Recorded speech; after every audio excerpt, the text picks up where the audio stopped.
fa malamandoke befanenjiko zay fa mandosona izana raty sy fosy zopanakiana tsy vakinay lofaleo isoany tsy safaky tsara fa tsy ny ao ambony zay de diatany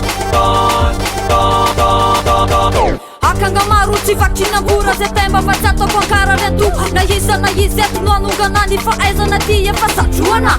ny asa vita ny fampitsarana kelanana ny fampizarana fanenjika raha eto tsy iarana de tsy maintsy misy fa leo izy hoany be felonana kazikakana nefa tsy misy lasa lavitra ianao tsy iavita ny zavatra vitako hatramin'izay fa hoandritreo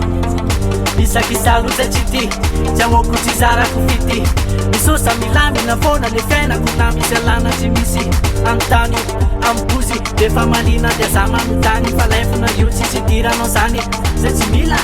de lara tsy ty ok lafa si faut pas se aller midiny la ratsy ande ty mande fonatsika ale aleo any asa mirotoroto mitandry am'izay fa malamandoke befanenjiko zay fa mandosona izana raty sy fosy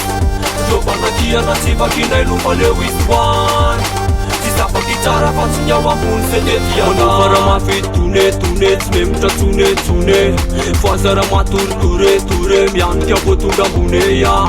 aleoany fazarara inany aloterena fampelony any ary de zavatra ataony retraka faraina felonana nenao efa retitsaina mahaizokika maefatra ambary mande ny lera tsaky andry marary makontsy manenjiky atsy se hoalo tsy mialanda arana mbola voaloha zay tsy miasa saina fa mandroso foana anenjika sy panakina sy andaniko fotoana laifa mitoy de lahany arina ataona emisona tsy asiko sira voreraka fotsiny e lasa sapona manova mbawita de ito zay tono raha misy kirady zay kope kalona zay ty efa lasy latoko veloma matomanakina matsiaro vodona asa mirotoroto mitandry am'izay fa malamandoke befanenjiko zay fa mandosona izana raty sy fosy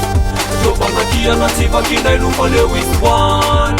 tsy safaky tsara fa tsy ny ao ambony zay de diatany fa manino la mitata siko sati miova sy mpangamo sy mpala oezara tsy tare oezara tsy bika fangamone ty io e bikala oezati misotro mifoka fangamore volany posula fa tokoze tiko satri tsy vidy ka tsy maintsy arana toze kosula mapiraty za ty aninonela oety manao kapa ty aninonela oetiko ny fripi ty aninonela hoanareo bevava reo nononolea